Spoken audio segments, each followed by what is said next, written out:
What's going on, everybody? Welcome back to another episode of What You Know with Joe. I've got a good friend and a buddy of mine. He'll be talking to us about his career, and also we got some great topics. Everyone, this is Will Smith.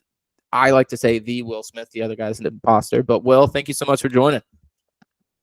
Real happy to join, Joe. It's been a long time coming. We've been talking about it. I'm happy to be here and to chop it up. You look great, man. You're doing great. You look great. The guy's a stud. So you and I have a very similar background as far as like careers. You're in software sales, correct? Like that's your background. Yeah, I mean, what do you think about the software sales thing? Like, I it's what I say, but I feel kind of douchey saying it sometimes. It's like, yeah, I'm in sales for a tech company. Right. Yeah, I mean, I don't know. I'm in software sales. Yes. Right. No, it's funny you said that, and we'll probably chop it up more. It's one of those things, like, even I'll go to like my boss and I'll be like, I don't know how to describe what I do to people. Like, I don't like now in my, like, in the role I have now, like, there's selling involved, but like even then, like, I just also love how sometimes they'll try to put like a creative spin on it too and be like, you just tell people you're a advisor to whatever's, and it's like solutions consultant, solutions advisor. Right. Yeah. Exactly. Like, no, I'm just an account executive. Like, it's let's just call it what it is. On LinkedIn, there's a bunch of creative ways to spin it, but I mean, at the end of the day, we're selling the company's technology. So whatever helps you sleep at night. But yeah, no. So like, how did you like get into software sales? When did you when did you like start like thinking, all right, this is probably going to be my career choice? Yeah, so at the end of college, I mean, I really didn't know what I wanted to do. Like, all throughout college, wasn't sure what route I was going to go. People were, doing all sorts of bit. I always thought technology was cool. I always liked, video games.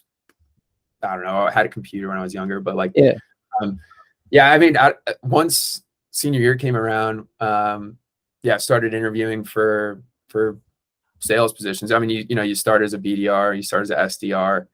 So I probably had like 8 or 9 interviews before I got my job offer from Higher Logic. And I think I was a psychology major too. So cool. I didn't know that. Yeah. And I was like knowing like kind of why I was thinking the way I think, and like why make decisions, why, like that whole thing. So that kind of tied into it, I think. But I knew I didn't want to go down like practicing like psychology. I was not gonna like run case studies and stuff. No shot. I'm not. That's not me. That's not me. But yeah, I mean, and also I am lucky enough to have a dad that was in that world like way back, like in the 80s, 90s, that when it really started to boom. So I kind of always like through him heard about what that world looked like. So kind of naturally happened that way too. Gotcha. No, yeah, I'm just also thinking about, you'd make a great therapist, someone I can tell all my thoughts to, or something. Consider like practicing psychology and like running case studies and stuff. That I'm like, but you probably get some crazy. Yeah, I could be an unlicensed therapist. Charge like $5. Dude, you could charge a ton, and also, I mean, you're easy person to talk to, so like everyone would just dump their shit out. I think so. I think it's kind of cool that also like you're a psychology major, and like the first company you worked at is Higher Logic. Like that's kind of interesting in itself. I know, right? Just putting it together. What was Higher Logic? I know you've moved on from there. What is Higher Logic, and like what were they doing, and like what's their background? Quick question on you. Yeah, I'm sure people back there are probably like, oh, this is everything we prepped him for. What is Higher Logic, Will? So I mean, Higher Logic, their technology is online communities and marketing automation. So they have like 2 kind of pieces of what they do. Very like nonprofit centric on both sides. So online communities, basically a collaborative space for an organization or a group of people. So a lot of associations, like, so if we were part of like the North American Sales Association, they'd have a community online where, we'd go network with people, ask questions about like, maybe what we're struggling with in our day to day, or like what we're doing well in sales, and like, kind of like network, learn from one, like continued learning, that sort of thing. And then marketing automation is, I mean, very nonprofit specific for Higher Logic, but like a HubSpot or something like marketing automation like that, same kind of idea. Hey, we saw you looking around our website, looking at these products. You want to buy one? You send that email. Amazon. Okay. You look at I don't know, shoes on Amazon. You buy those shoes, and they're like, hey, yeah, get these two, get these. Right. You need the socks that go with it as well. Okay, that makes sense. Well, great job. Now I feel like I understand, and that's actually kind of a cool software. Thinking about like building that community, I'm sure a lot of people can use that. So, and for those, I know you and I know, but like for those who don't know, you started off as a BDR, and like for those who have been in a BDR role, they know that's a lot of where you create and learn a lot of your skills and what you're going to do. I'm sure I have a follow-up question to it, but what is, for those who don't know, what is a BDR, and then what was it like being a BDR at Higher Logic?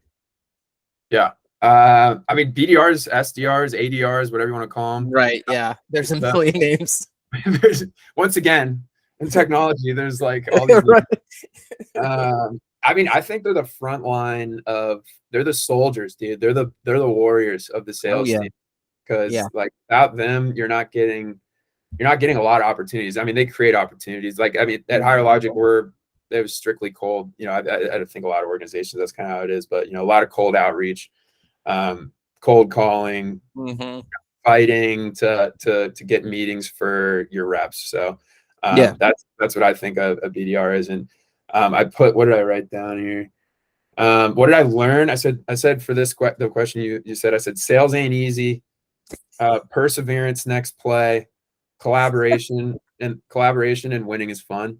So that's what I wrote down. I mean, you learn right away. Like, is it SDR? It's the rite of passage into sales. Like, it's not easy. Like, at the end of the day, if anyone says being in BDR or SDR is easy, they're lying to you. It's like, I mean, that shit weighs on you after you're making 50, 100 cold calls a day for like 9 months, or whatever it is. But I mean, that said, how do you get good at it? I think it's, number one, trying to have fun, like having fun with, I think was easier in the office. It was a lot easier in the office. Big time. SDR remote, I didn't like it. And then, having fun, like hearing your other teammates, hearing what they're saying, and then perseverance, the next play is big. We were both sports guys. I think that's how we transition to sales pretty easily. Like, that's a pretty big cliche, but like next play, you get shit on a call, forget about it, make the next one. And then, I mean, once you win, it's, it's great. It's great. Yeah. Great. I really like that mentality of next play, because like it's very applicable. I mean, you learn that in sports, or like you learn it, but like especially like that makes me think of, but like honestly, like it's very applicable to sales, because it's like, you could just phone with so and so, whoever's like, hey, we're having a webinar, we'd love for you to show up. Get the fuck off the phone. I don't want to talk to you. I'm ready to call with. Okay, bud, you have a great day. And it's like, oh man, all right, on to the next. But like, the amount of times I wanted to be like, all right, I love you. All right, love you. That would be awesome, because it's like, what are they gonna say? Like right after they click, all right, love you so much, bye. All right. Okay, I love you too. But like, how many would you say, like, what was one day you remember you probably made like the most in one sitting? What was the most amount of cold calls or like dry calls you've probably made? So like, not that many. Higher Logic, like probably like 90. I'd say 90. So I know a lot of people like had to do 100. Good, dude. No, that's pretty good. Like that's a good amount. 90's that's a good amount of cold calls. Yeah, it's a good lot. It's a good amount. Ours were kind of more targeted. They weren't like, the like machine dialing. Like, we didn't have any of them. But yeah. What about you? I mean, I think one day it was like I like a little bit more, just like 110. But even then, like, I'm not gonna name names. Like, it's not, but like, it's. We'll say Sarakoff is the made up company. They were like, they had the mentality where it was like, especially with their BDRs, it was like, hey, you'd be like, hey dude, I just made like 110 calls, like the call stats are on the screens or whatever, you're doing great. They'd be like, you could probably make like 10 more, 15 more. It's like, the fuck? No, I can't. Like, what? I thought 110 or something was good, but I don't want to make more. Like, I'm good. Like, I thought, and I won maybe like 2 or 3 or like 10 of them, but I thought that was a good number, sure. But like honestly, like that's what you were saying. Like I don't think I would have been able to make that many calls if it wasn't like after like, you know, like you go through like 20, you turn to your buddy and you're like, how did those go? Or like you just chop it up with the people like in your like, alleyway because like it makes it that much better. Yeah, you're staring at your wall after like 30 of them. God, like, man. Well, all right, I only have 30 left or whatever. Right. And like you go to like you're just like I can't no one else, like it's nice because like especially two people can relate to it, right? Because they're doing the same thing as you. So like when you're in like that row with other BD reps or you're hanging out with other ones, like they can relate very much to the calls you're going, or you can like chop it up as far as like strategies and things like that. It definitely 10 times out of 10 would rather do it in an office like than do it like remotely, because as a remote SDR, it's just like I'd rather rub a cheese grater above my head. Like I just couldn't do it. I mean, dude, it's tough. I yeah, like they're the soldiers, dude. They really are. But yeah, the I think, and also something we used to say, like a couple reps and I that, you know, would hit numbers. It was like, hey, we make 30 cold calls and we book 2 of them. Isn't that better than making like 80 and booking 2 or like yeah 100%. At the end of the day, the conversion rate is, I think, much more important. But you know, a lot of leadership does like to, you know, well, you know, make 20 more. You could book another one. You could do with 60 calls. How many more we got? Probably only 2 or 3 more, man. Well, I'm not being as strategic with all. Yeah, if I'm making right. You know, right, exactly. So when you were at Higher Logic, what territory were you covering? Yeah. So when I was BDR, it switched a lot. Something I learned quickly at Higher Logic. You got to be able to adjust. You got to be able to, you know, you can't grow complacent and like be comfortable, because that 1 week, you know, you'd be covering something for, you know, X amount of day or, you know, months, and like, hey, we're gonna flip you over to this entirely different territory. Yeah. So I started with accounts. I had 2 reps, accounts that were in North America, and they were all like under 5 million in revenue. And then I got bumped up to accounts that were, I had 2 other reps that were like 25 million in revenue, around there. And then like 3 or 4 months later, I got bumped up again to like 5th. It was like 100 million or something like that. 2 reps there. But like it would constantly switch. It's all very nonprofit and association centric there. Gotcha. So yeah, you got to be able to. So I did work with 6. I did work with 6 different reps. All of them dope. All of them great. But yeah, like it'd be a little weird, because you're like, all right, I just got in a great groove with these 2 guys, and then they're like, all right. But that's just, you know, that's how it goes.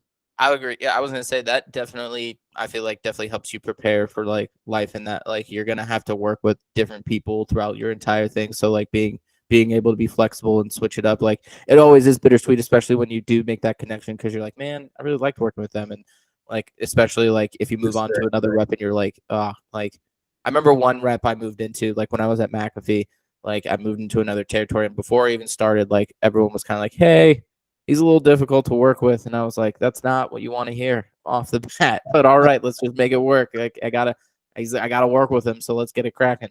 What was I guess we kind of answered that one already, as far as like, you know, well, have you ever had any, like, as while you were at Higher Logic, did you ever have maybe like a situation where like it was just like not like you were doing a bad call, it was just a bad call, the person just wasn't having it, they were like, I thought I told you to take me off your call list, and then, or like something like that, and then flip? Did you ever have one where you're like, because like everyone thinks about like their wins, where they're like, oh, like this made me feel really good, I'm glad I'm kind of like, you know, I feel like I'm in the right zone. Did you have one of each, maybe where you were like, okay, that was really bad, but also, hey, this one went really, really well?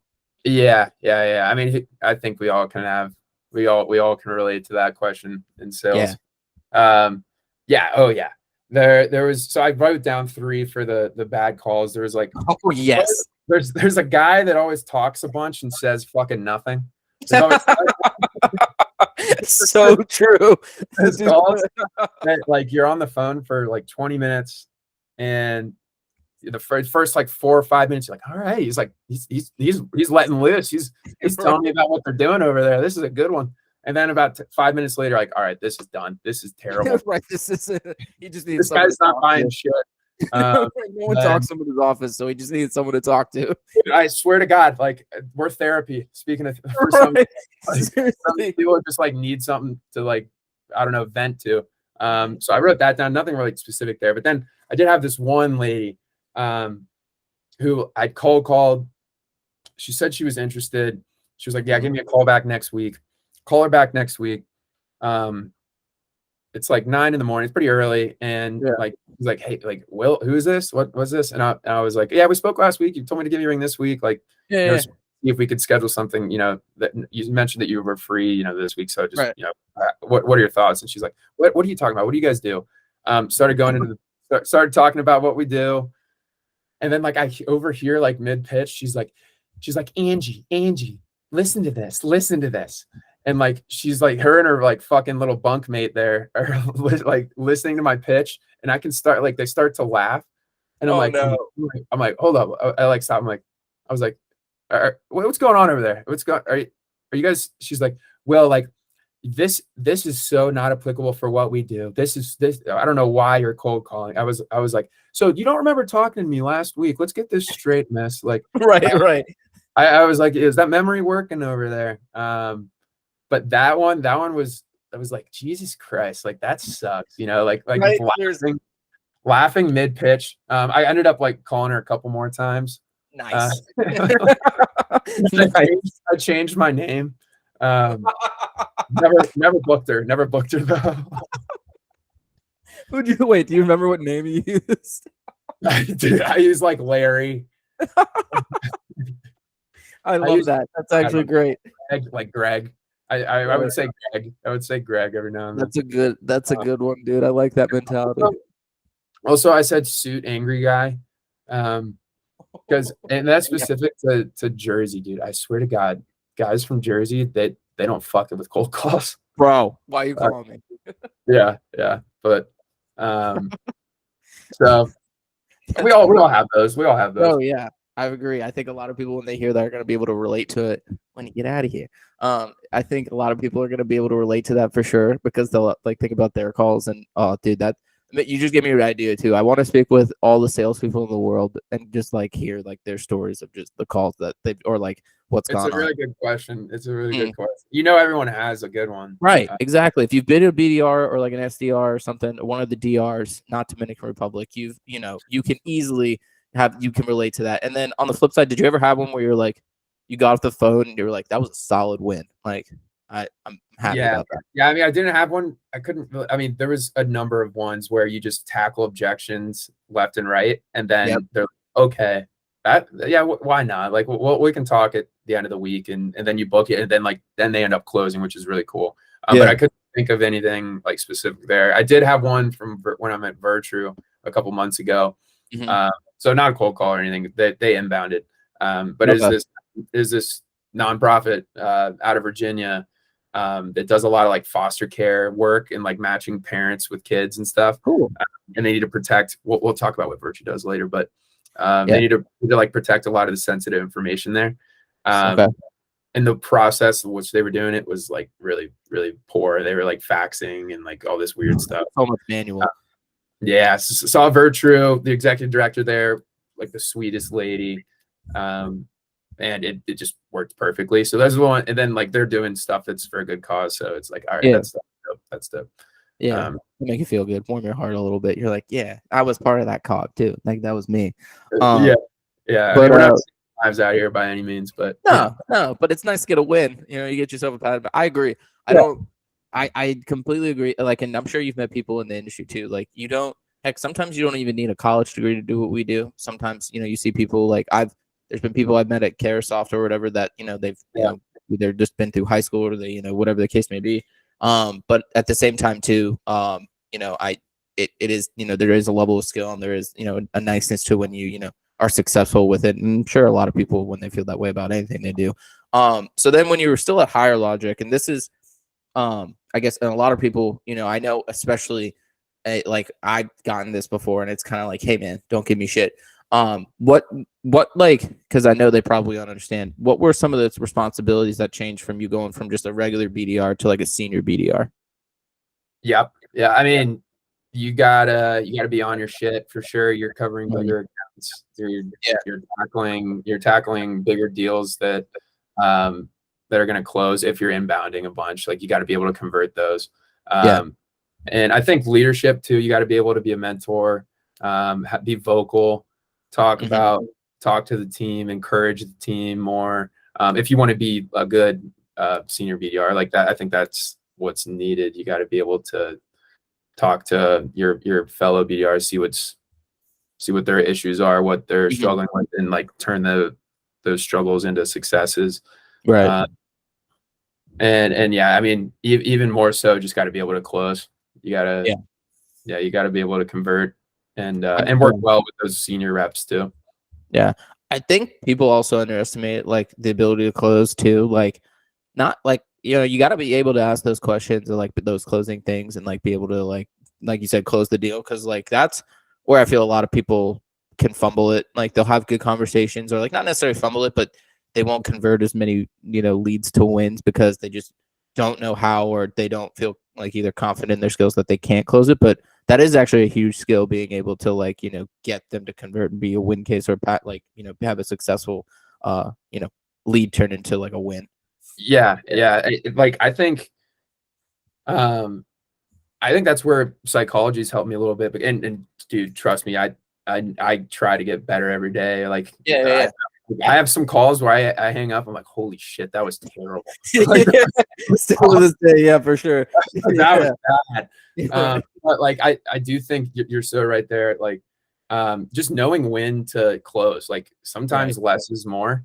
Like if you get on a call and you just got to be able to like tone match and like kind of hear, you know, where they're coming from. If you can kind of tell they're already bought in, like let's be like, okay, cool, let's do it. Let's exactly. Let's get you guys going. Or like I used to talk myself out of a lot of deals. So like I think less is more a lot. And I mean, yeah, it's so big. You just got to be able to, you know, hey, at the end of the day, it's what you're supposed to do. Right.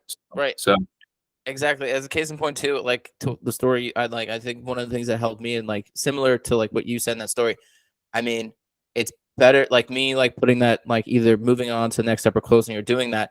It's better than like, you know, going through it and giving some of the potential either like I've already been laughed at before. I've already been like, you know, someone's already messed with me before. Like, what's the worst that can happen if I say, hey, like, let's move you forward, or let's close this up, or like, what's our next steps to like, you know, get this done, or like, you know, putting that on them, like, what's the worst they can say? No. So it's like, all right, let's just go on.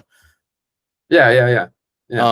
So when did you know you're ready to like jump over to an AE role, like an account executive? Because like that's, you know, when you get an AE role, those are the big seats. Those are the ones like you said, BDRs are on the front line, but a lot of times people will turn to the AE and say, hey, what are we doing here? Or like what, like that. Sometimes they use the captain. Yeah, more responsibility for sure. Yeah, I mean, after like a year, I was like a year. I did the BDR role thing for about a year and a half, and 9 months, a year of it, I was like, okay, I'd love to actually have my own book and like close business. I mean, at the end of the day, big commission off that and not deals or meetings. So my role at Higher Logic as an AE was definitely an eye opener for like true sales. I mean, it was a headhunter, like straight. You know, I did not have a BDR, I rarely had any inbound, like very minimum. And I knew that going into it. And yeah, my territory was North America, a little bit of like Canada, under 1 million in revenue. So tiny nonprofits association. A lot of transactional stuff. Yeah. It was not easy. I mean, so you're booking your own stuff, you're booking all your own meetings. So, you know, you're BDR and AE essentially in that role. I was just about to say, I'm sure that prep. I mean, it's really great, I think, for my career just in sales to get an idea of what that feels like. And it was able to close some stuff. Not a whole lot, but hey, we close stuff though. We got some. That's all that matters. That's all that matters. Some is better than none. Yeah, it was great. It was great. I did that for about 9 months, and about 9 months that I was like, all right, I do think I need to. It was about 2.5 years at Higher Logic. I was like, all right, I think I need to look elsewhere. True. And so that's when you made that switch to Virtru. Now, kind of similar question I asked, what is Virtru? You kind of alluded to it a little bit earlier. What's Virtru, and you know what's their like target market? This is big. This is big for Matt Howard, if you're watching this. Yeah. So yeah, what is Virtru? Yeah, I mean, we're a data protection company that focuses on respecting and protecting organizations' data. Nice.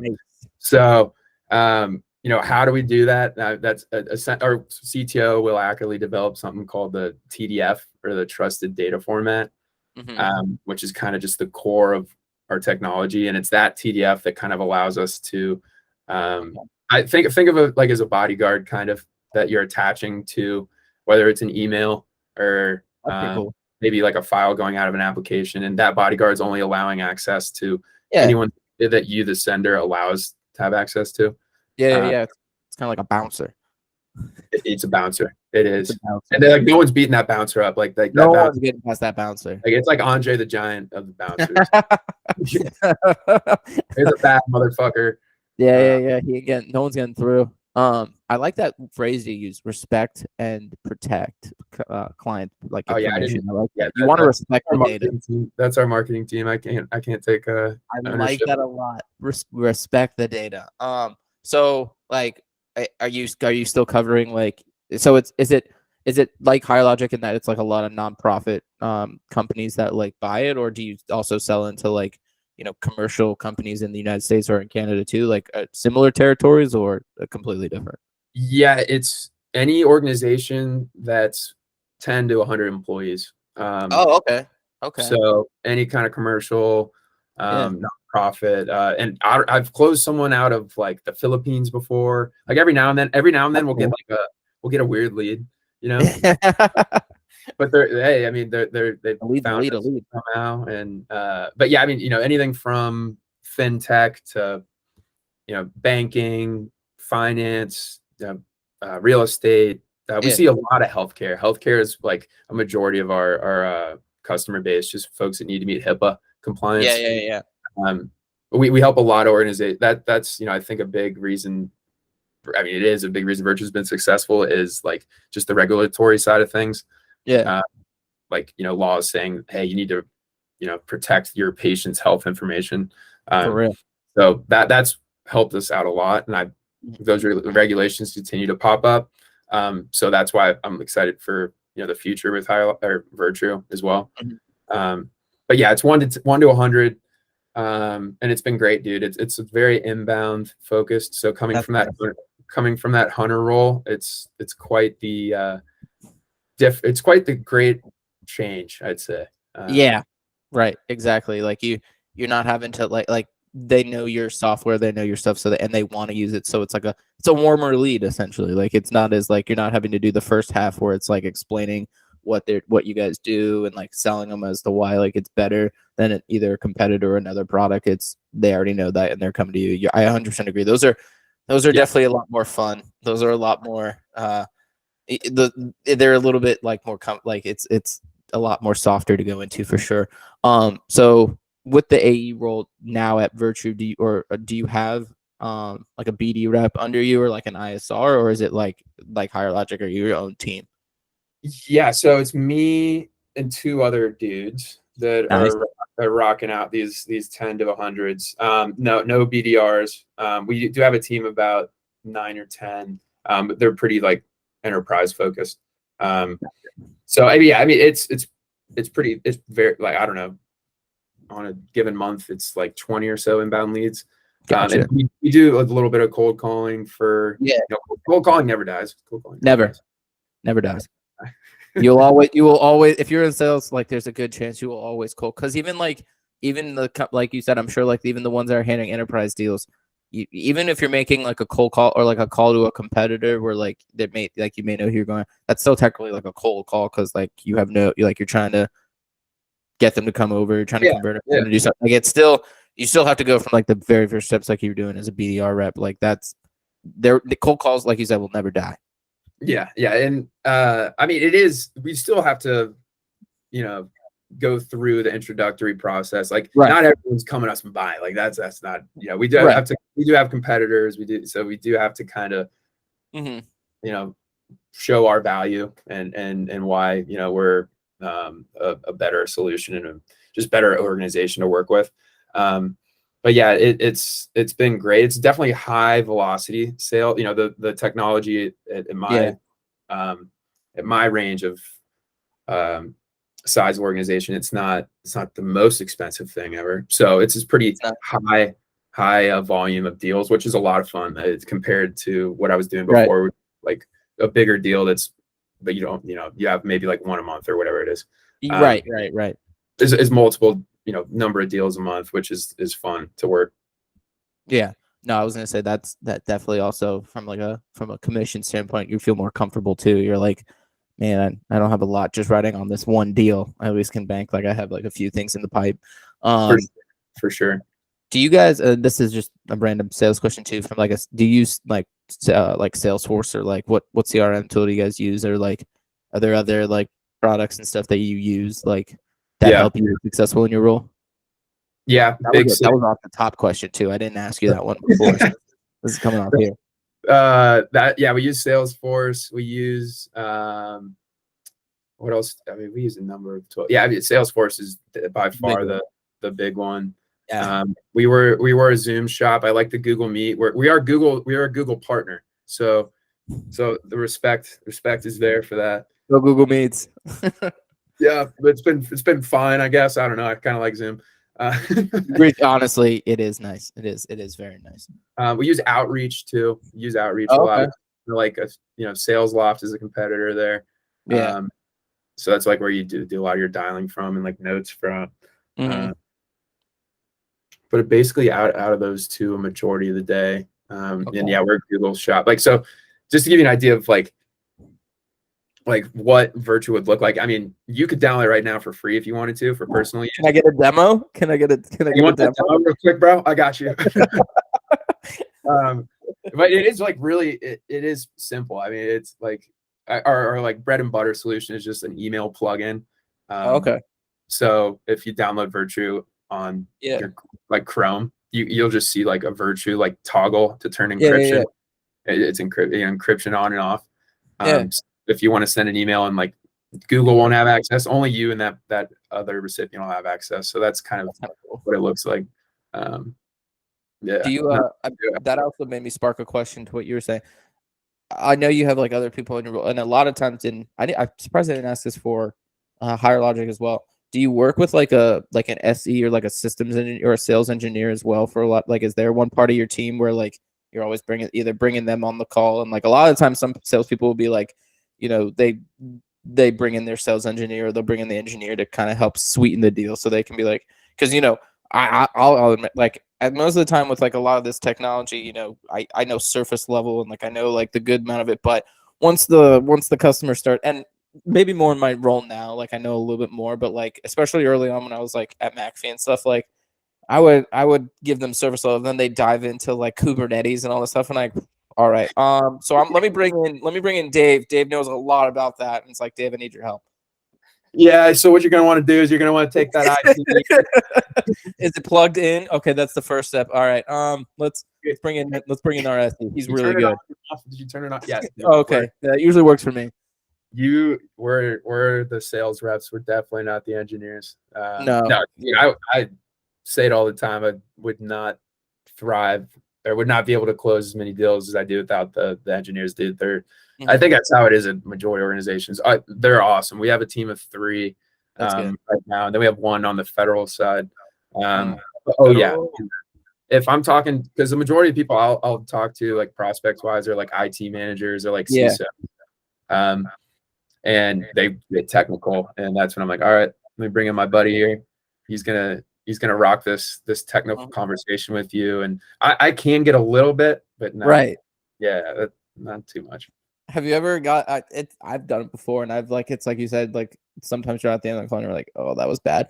Have you ever like, I always try to like feel a little bit like if I'm feeling like I've kind of subdued it a little bit now, because like I know like I shouldn't try to bite off more than I chew. But there was one time where I was like feeling confident in like my technical acumen, let's say, and like I started asking this person a question, and they responded back with like, oh, but like, because it was for VMware stuff, so it was like the cluster or whatever, and they're like, oh, so and this is back when I like first like was doing, so they were like, oh, like when the hypervisor is sitting on this, where is like where is like the RAM? And I was like, are you able to integrate with like X, yeah. Y, and I was like, like, what are the specs? What are the specs on that? Yeah. Yeah. I Um, honestly, dude, I'll just be like, hey, I don't want to tell you anything that's wrong. Like, right, exactly, right. I don't want to give you the wrong information. I want you to hear it straight from the source. I want you to like make sure that you're comfortable. Right. And in the majority, like 9.9 times out of the 10, they're like, oh yeah, totally understand. I'll be like, hey, let me talk to my team, and I can just follow up with you on email, or I'll introduce you to an engineer. I always like to hitting them. That's a great question. Let me bring that back to my team, and we'll get you the answer. Like, because it's like I have no idea. I can't tell you right now. And if I tell you something, and then you come back to me, you can be able to point to me and say, "Well, Joe told me you could," and it's like, "Well, I'm fucked now." Yeah. No, if I do try to do that, I'll be like, hey, John, like, this is not.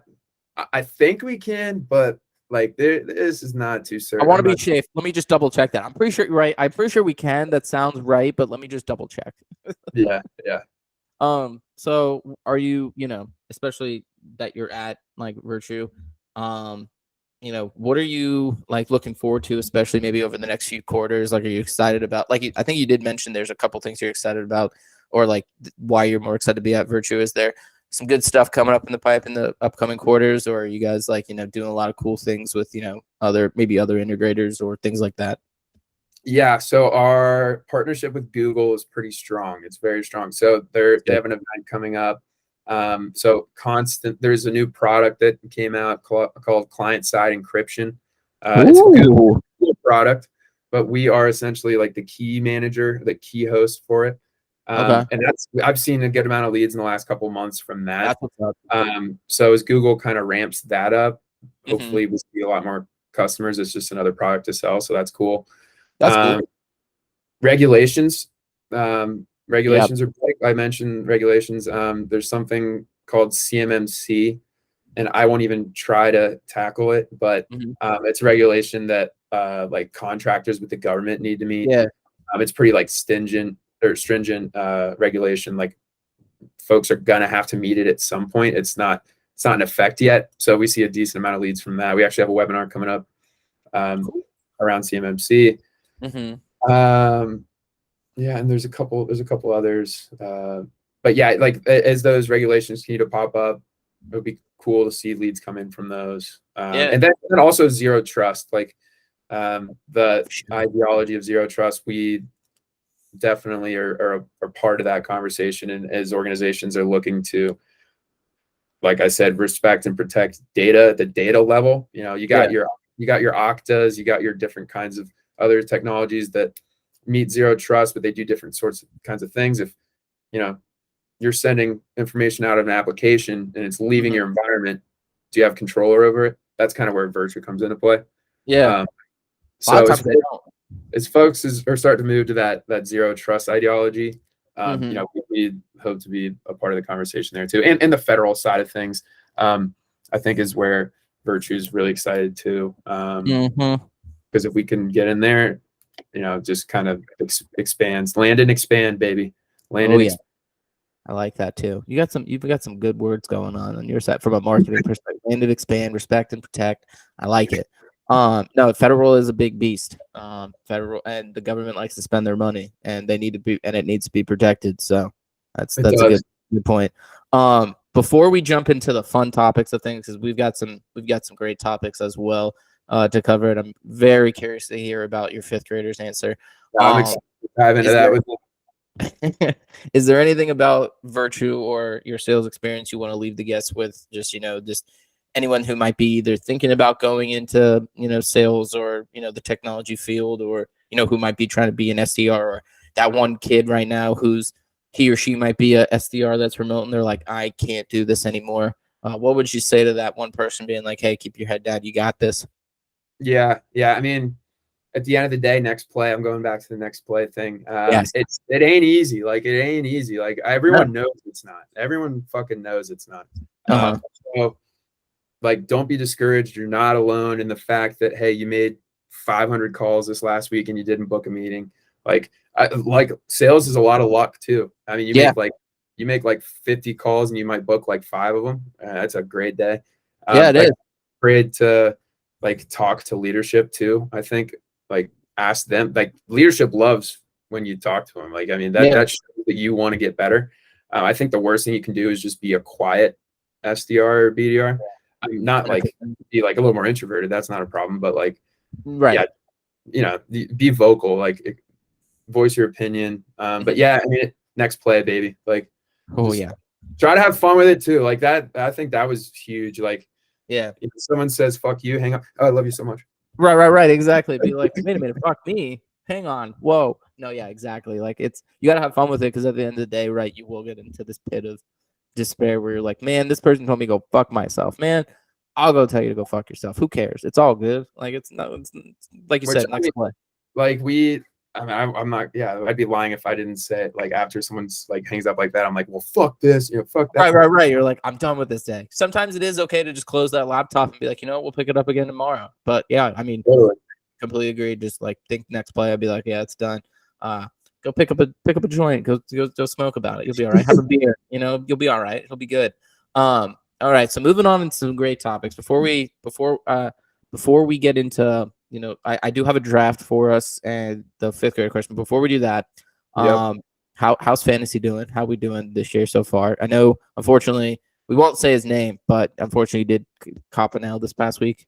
Yeah, I did catch an L. I actually caught a Colt. I caught all L's, dude. It's bad. No, across the 3. Like, are you in 2, 3 leagues? I'm in work league. I'm in our league, and then I have another league, and it was those across the board. So I'm 1-2, 1-2, and 0-2. Don't take my advice. Sorry, bro. Yeah, it's cold. It's cold in these streets.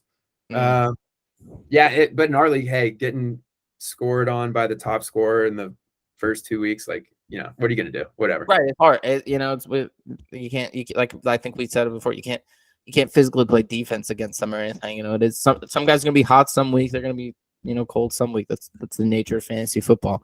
Yeah, dude. I'm pretty ass at fantasy at the end of the day. Like made it Who to is the it? Who is it? Twice and you know, lost twice. That's all I can say. Who is it? I mean, anyone. I mean, fantasy is sure. Like, yes, you can like do a lot of homework, and I mean, some people can really follow like the waiver wires and like, you know, subscribe to things. But at the end of the day, I mean, like it is like you can't guarantee me that like, you know, every week so and so is gonna have like X amount of points. Like they could be shit. It's I mean, it's right, exactly. It's all, a lot of it is luck. Like you can't again, which leads me into our next question. How are you doing? Have you put any sweet bets out, you know, so far with football or baseball or anything yet? Have you any have hit? Well, I did have, so I wanted to mention any meat on the menu? My JT, my JT, Justin Thomas winning the PGA Championship. That's my best bet of the year. Because he was down. I don't know if you watched any of that. Yeah. He was down like, I think it was like 4 back or so, and him and Zalatoris had a playoff, and he ended up winning. So I bet on him. Zalatoris can't win. He finally got his though. He finally got his. Dudes can't. Dude, I have you seen that video of him doing that putting stroke where like and it's just I was like, that man gets so in shambles so fast. I can't. I'll use it on the course if I have like a really shitty putt. Just Zalatoris. But that was my best bet. I think I put $10 on JT Saturday night when he was back 4. Nice. He was like 3,000 or something like that. So it was 10 to win 300. Nice. That was the best one of the year. Nice. And then, dude, my FanDuel account's been dwindling since the season started. There's never Bills last night. I took the Bills last night and they won. So. That was good. To cover or just money line? -10, yeah. Okay. Because, dude, if there's ever like, because like I've especially recently, just because like I saw the statistic. If you ever need like a reason or like a thing to like get you off of gambling for a little bit or to like take it, there's a little feature on the FanDuel app that'll tell you how much you've put in versus how much you've won.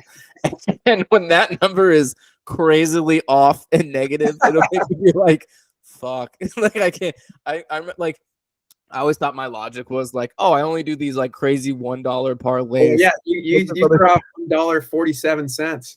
but at the same time, when you do that 100 times or 20 times, it adds up. And like, I'll never forget, like, I think at one point I looked at it, was like, even with those kind of parlays and stuff like that, I was at like, it was a bad differential. And I was like, oh, this isn't good. I should probably be more educated on my bets. Unless you're fucking like Eli or someone who just puts out these crazy, like that dude's got a plug. I don't know who it is. We're going to find him. But yeah, that dude, he found some sort of glitch in the Matrix. Like he figured it out. Doing. And he has, I will say, I am very, very proud of. I have not put money into my FanDuel account since the end of March Madness. Good job, great job. I don't know, like, so made up like to $400 or like $500 after March Madness, and I've just been riding. I've just been riding that, and I think I'm at like 50 now.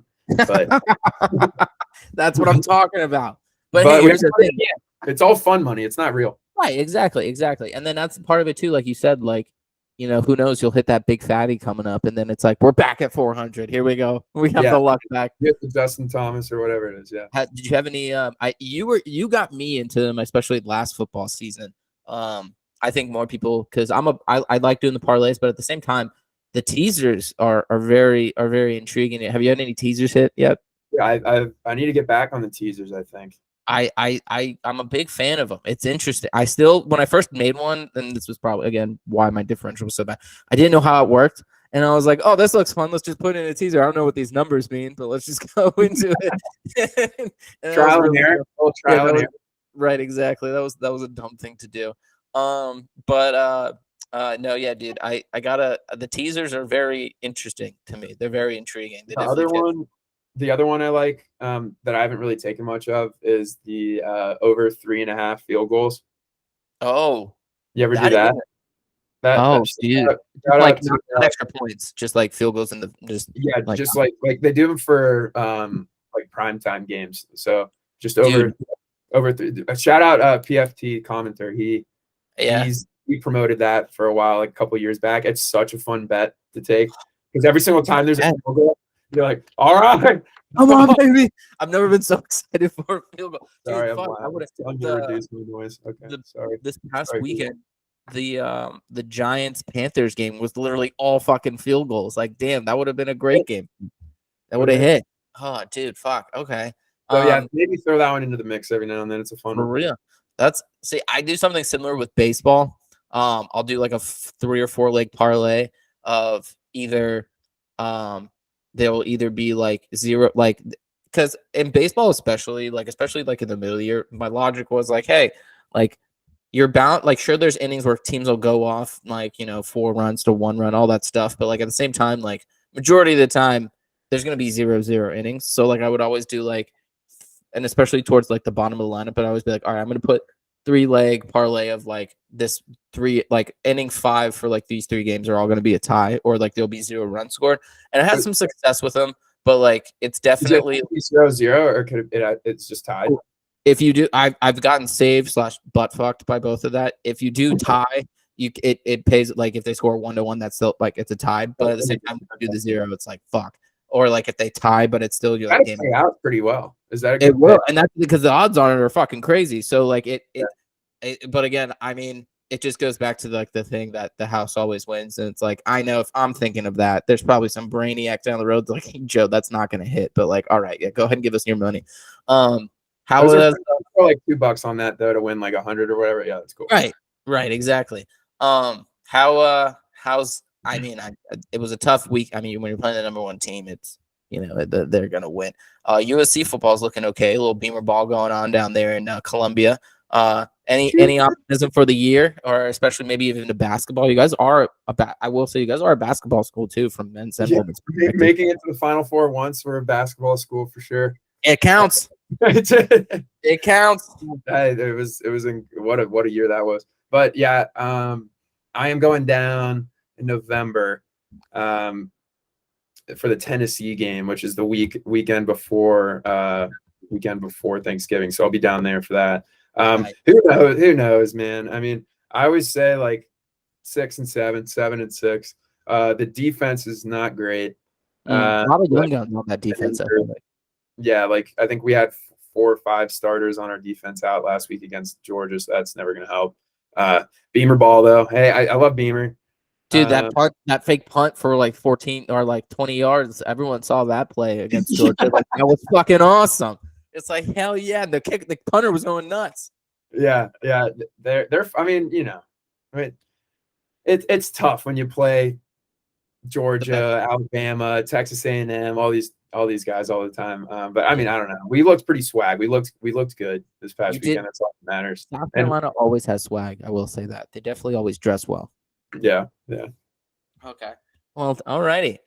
Now I was reading this question when I sent it, and I did it, and it may be stereotypical because I feel as though unless you went to a specific school below Virginia, like you can't really answer this question, or maybe not even below Virginia, but maybe like you have to hit like Richmond, Charlottesville area for it to count.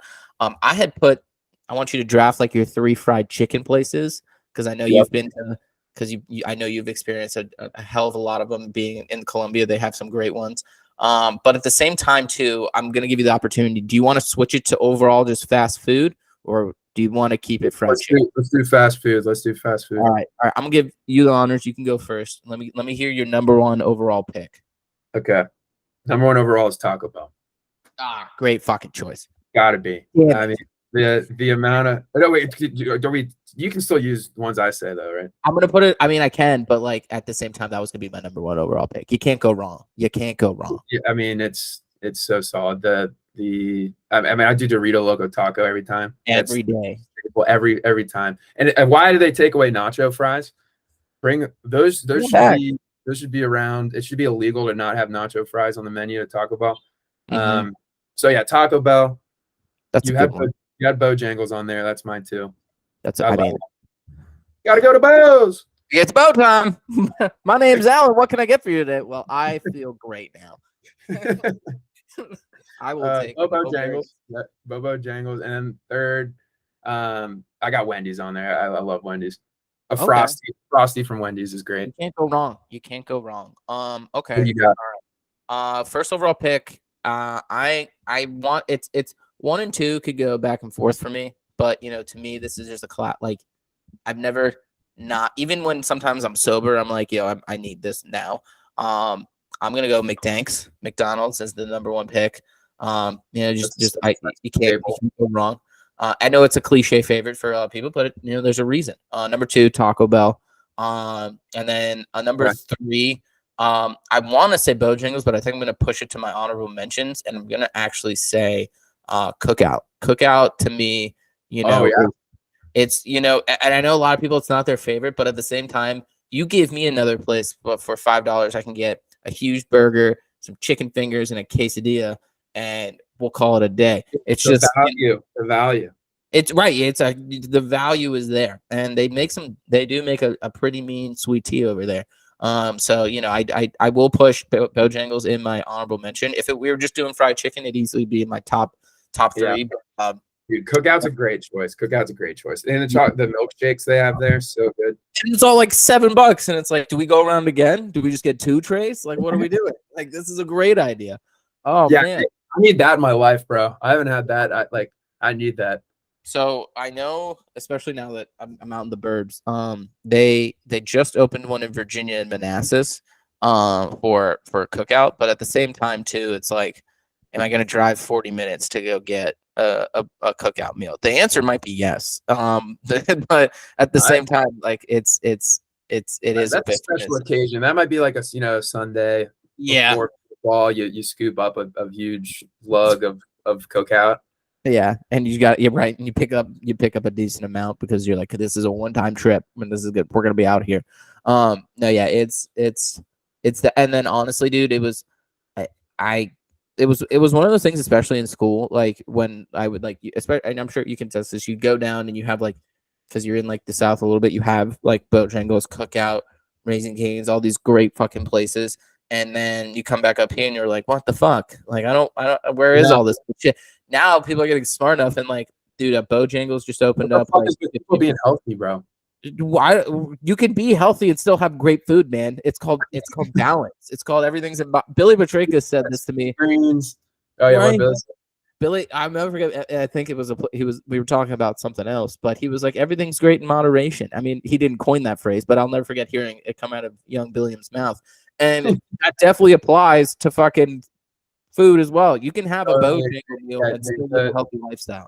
Yeah, you don't need to be ludicrous about it. Like let's not, like get yourself some Taco Bell every now and then. Exactly.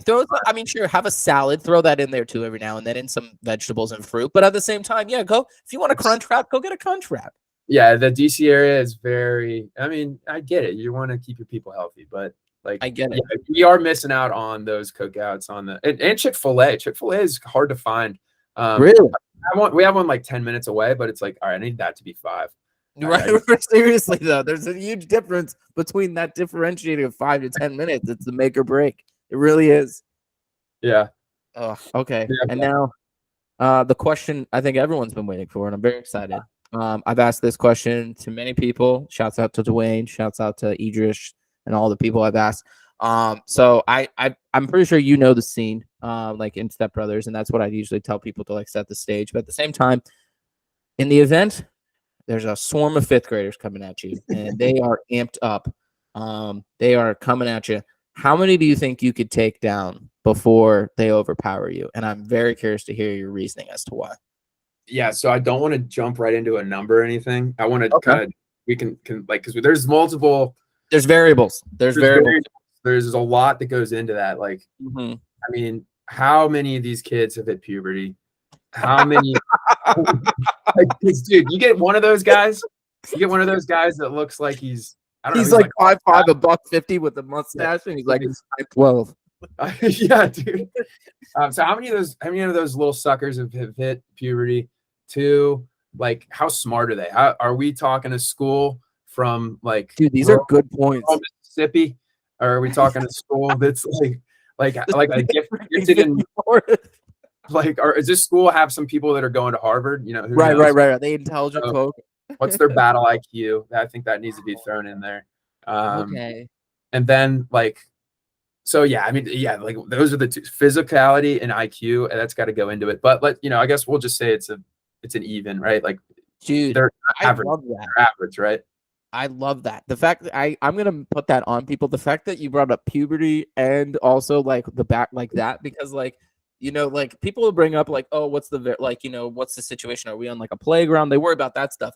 You need to think about the intelligence and the overall like, how big these kids are, because 5th graders are a little bit built now, and especially if they've hit puberty, those big boys and girls, they can put down some damage. They're not just milk bones anymore. No, and they're eating healthy now too. They're not eating. Yeah, thanks a lot. As we just said, it's a lot of sweet green fuckers. Yeah. So I don't know. I said I'd take out a whole classroom. I think I could knock out like 32. Okay. Before I go down. I think I'm wiry. You are an athletic guy. A lot of people don't know this. I'm bony. I'm wiry. So I'm throwing like my knees. I'm throwing my elbows. Right. Anything you gotta do to take these fuckers down. Honestly, there's probably that one short little person that hasn't hit puberty yet and won't until like grade. They're getting punted. Like, I'm trying to punt one. I was gonna say you're getting made an example. Into 2 others, and I take 3 out at once. That can happen though. That can happen. Yeah. Oh, dude, that's a great. Point. What has everyone else said? Like, because I think I got a classroom, but I don't know. Kind of depends. I like that number. I mean, and those who don't know you, I mean, for those who do know you as well, for you to say 32, 30, I would believe that. You're very athletic and spry guy. I think you, like you said, you could take one of them who's prepubescent, however the fuck you say it, and pick them up and throw them right into a group of 3 or 4. That's gonna take a. Maybe you like swing, or you do. Oh yeah, exactly. Hold down by pigtail, just boom, boom, boom, boom, boom. Like the other thing too is like you said as well, and I think it's a big part of it is the intelligence factor. Now, at 5th grade, I didn't know to go for specific spots. Now I know. If I take out a kid's ACL or fuck up their meniscus, they're down. They don't know why they're down, and it's gonna hurt. So I'm gonna take as many of those fuckers' legs out as I can, like just a judo kick to the inside of the knee, and like that's gonna take you out. And they're gonna be like, I don't know why this hurts so bad. It's like, yeah, you're gonna be out for 6 to 12 months. Yeah, you're gonna have to go to rehab. Yeah, exactly. And they're like, oh no, like exactly. The intelligence there is key. The other thing that was brought up via Billy and Allie Kemp this is more Allie. Okay. She's a nurse, right? She's no medical background. Yeah, she's a nurse. She's making bank right now. Shout out Allie. Shout out Allie. Go ECU, go Pirates. She mentioned the psychological warfare. These kids have just have phones. They're, you know, God bless them, like they're doing shit that we didn't have to deal with when it comes to you know, dealing with just the idea of what you should be when you're in 5th grade, whatever the fuck. I mean, you should be like jumping into trash cans when you're in 5th grade. Right. Like, so anyone, we're taking them out mentally. Like, so if they're too physical, we're saying we're taking, hey, you know, listen, like you should be a little more developed now. You know, like that's how big you are. I was expecting to be bigger. Yeah. You should probably be like, oh god, oh that's that acne you have right now. Like, oh gosh, you're doing acne. You're doing acne already in 5th grade. Like, right, exactly. Oh, and that'll. Gosh, from a mental standpoint, like, oh, that'll take them down, and that just gets them off their game. They'll fold right away. Oh, like a chair. Oh, so easy. And you know, it's funny. Like, I respect that part of it because that is too a lot of people's mentality. Like, I asked this one buddy of mine, JD. That was his aspect. He was like, I'm gonna like, especially not maybe some from like that perspective, but like young kids are so influencer. Like, we'll see, like if it happens to one of them and it's brutal, they'll be like, oh, like they get weary very quick. They lose confidence in their own skills. If you just pummel the shit out of, you pick one little kid, or not little, I shouldn't say this, but if you pick one fucker and you're like, I'm gonna make an example of this one, and you just destroy that fucker, from a mental standpoint, they're like, fuck, like I was as big as him, or I'm as big. Was he gonna do that to me? And their whole psyche is completely messed up, and you can probably take down twice as many as you thought before. I mean, I'm sticking to 32. I don't want to be too. No, that's a respectable number. That's a respectful number. My buddy Kai said 51, and I was like, "What makes you think you're so tough, dude? Like that's way too many kids." 51? Why not just? So I don't think he one extra. Not right, exactly right. And when I asked this question I asked this one question when I asked it to Dwayne Harris. I think he understood it, but at the same time, like I mean, he's an NFL athlete, so I get it. He was like, I'm taking out all those fucking kids, and I'm gonna apologize to the parents later. Like, I'm gonna take all the and I was like, hell yeah, get them. But then I asked it to like the golfer Bo Hogue, and he was like, I may have to strap up my shoes and get the fuck out of there. Like little kids, like because he brought up the fact that like, oh, he's a gentleman. What? Is he a gentleman? He's Bo is he is a gentleman and a scholar. That man is good on him for right. Yeah. Yeah, and then I talked to I had two people give me that kind of answer, and they were like, you know, just to, you know, I so maybe like if I couldn't do it, like, you know, they were confident in their physical skills as far as like being able to outrun and have the stamina to run away from him, which I sometimes understand. You got to take that aspect, but at the same time too, like he brought up, like because there's so many of them and they are very quick, you got to in that situation keep your head on a swivel because like you never know when one could come out behind you and like kick out the back of your leg or like do something like that. But at that same point too, I was like, I feel like in his situation, I was like, what if you're coming back from the course and you got some clubs on you? You take one fucker out with the 3-iron and you just be like, all right, you bastards, stay the hell away from me. I mean, you got golf clubs that are in trouble. Bo was knocking out a plethora of kids. If you but yeah, you do have to keep that head on a swivel. Those, you do very sneaky. They are. But no, dude, like honestly, like, and the other thing he brought up too, that I think is a good point is, well, he was like, I mean, he was like, golfers like to, you know, left and right say, you know, and he's like, not say we aren't athletic or like we aren't, but he was like, you know, we're still golfers at the end of the day. And I was like, oh, so damn, he just kind of just said, hey, golfers aren't necessarily the biggest guys, or not even necessarily the biggest, but they're like not necessarily, you know, they're not football players, or, you know, I mean, I look at Hideki Matsuyama, like he's got a little chonk. That right? I was gonna say that dude probably could. Oh, dude, he could probably jump down from the top from the slide and just take out probably a good amount of kids. But dude, I appreciate you answering that question. That's always a fun one for sure. Great question. It's a great question. So before I let you go, because I've had your attention for over an hour now, and I can't thank you enough. Is there any other questions or any other topics you want to bring up? Anything, that you really like or you want some people to know about?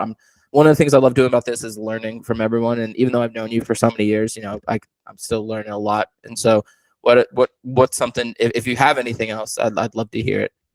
Yeah, unfortunately, I really don't, Joe. That's fine. But I do. Yeah, I mean, anything on your end, like any for the show, like what do we have any secrets you can share? I mean, I don't want to. Oh, I do. You know what? I will share this with you after once we sign off. But because I can't have it in a recorded episode, but I still want to tell you. But there's definitely, I mean, honestly, dude, like all the skills that I've learned from being a sales rep and like going through BDR and stuff, literally is 99% of the stuff I do for the podcast is like sending out those cold emails, sending out like all that stuff, coordinating, having to do all the coordination, like the verbiage you might use in like an email. That all came from when I was like doing my sales stuff, and still stuff that I learned from my job today. Like I bring it over to like the podcast because it's very applicable. So it's definitely helped me like realize that like, those skills that you learn from a sales rep and those skills, like those are legitimate skills that you can apply to like a ton of other things and like you can utilize in any aspect. So I think just confidence, dude. I feel like trying to do some other stuff with other people. Yeah, try it up. Scott Hansen. Oh yeah, is that the guy like the Red Zone guy? Yeah, and he's always talking so intensely. One of my buddies from South Carolina had him on one of his podcasts. Oh yeah, I'm gonna reach out to him. This was like 2 years ago. It was a while ago. But yeah, give him a shot. I mean, whatever his agent is. But yeah, I mean, yeah, Joe, it's been a pleasure, dude. Dude, I can't wait. And honestly, dude, I'm excited you had a good time or you had fun. I hope you had fun. I had a great time. It was good. And we're like an hour 20. We're an hour 20 in here. Dude, that's crazy. But stick around a little bit. I can tell you that other thing. But for that, we'll put a little hat or a little bow, not a hat. Put a little bow on this episode, and we'll call it a day. We'll head to the outro. We'll tie on this little bow tie. Little tie. But thanks, Will. Thanks for coming. Yeah, love you, Joe. Love you, Will.